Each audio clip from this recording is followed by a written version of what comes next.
For more on this, let's bring in Green Party leader Elizabeth May. She's in Ottawa today. So thank you very much for joining us. It looks like you're going to have company in the House of Commons. How big a win is this for you?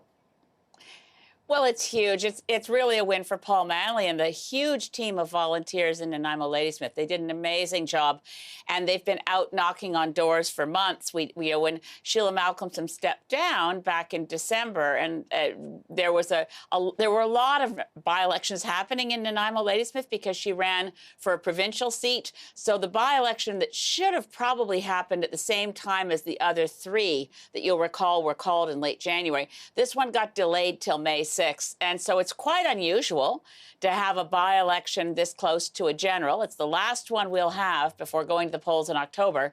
And I think the voters of Nanaimo Ladysmith have sure sent a strong message to the rest of Canada about what real change looks like. Yeah, and the Prime Minister commenting on the win, saying it just shows that Canadians are preoccupied with climate change. Agreed?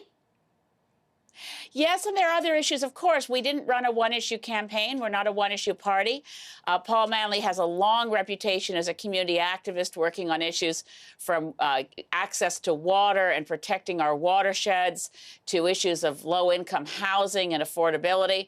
But there's no question that voters in British Columbia and across Canada, I mean, British Columbia is on fire in the summers, and Ottawa and Quebec and New Brunswick are underwater in the spring.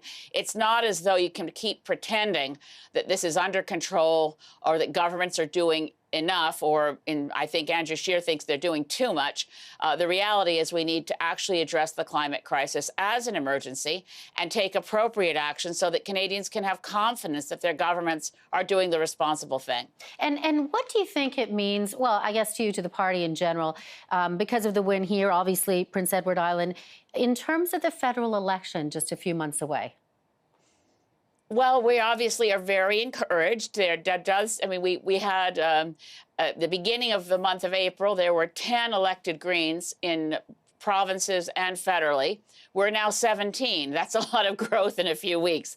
So between Peter Bevan Baker leading the Prince Edward Island Greens to official opposition status and the doubling of our elected caucus with Paul Manley soon to join me in Ottawa, as soon as they get all the paperwork done on Parliament Hill, he'll be here to take his oath of office and serve the people of Nanaimo Ladysmith. I think two of us working together can demonstrate to Canadians that we don't operate like other parties, that it's not top-down. We actually have a rule against whipping votes. Paul is here in Ottawa to represent the voters of Nanaimo Ladysmith, as I am here to represent the concerns of the voters of Saanich Gulf Islands. More Greens elected means more democracy in Parliament. And there are some analysts who have said that this could result in, if there's more, Canadians supporting the climate change and wanting the environmental measures to go with it, that it could run a vote split between the Liberals and the Greens, and then that obviously would pave the way for potentially the Conservatives. Will it change the way you campaign to try to differentiate those policies? I think what I want to do in the next campaign is encourage Canadians to think about what it looks like when parties cooperate with each other.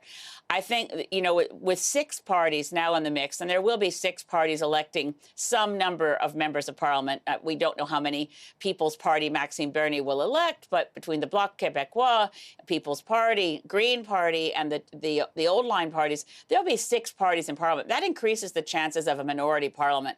And that's where Greens are really necessary, because we are prepared to work across party lines to get things done. And a minority Parliament is much better attuned to the needs of Canadians than a party such as what happened with Trudeau in 2015 or with Harper in 2011, where a party wins a majority of seats but only has a minority of public support. So those so-called false majority governments are actually dangerous. They become very arrogant. All the power resides in one party, and we just don't get as good decisions as in a great example for people might remember, or for those who may have happened before a lot of you were born watching this morning. But Lester B. Pearson's government in the 60s, a minority Liberal government with 17 NDP members, delivered health care, unemployment insurance, our pension plan. We can make substantial progress in Canada when we work together. And really, that means a minority parliament with lots of Greens. And that's I think, possible. And certainly we want to elect as many Green MPs as possible because cooperation is in our DNA and we work well with others. Well, Elizabeth May, I'm really glad to be able to get you on to respond to this. Thank you very much. Thanks a million, Beverly. Take care. You too.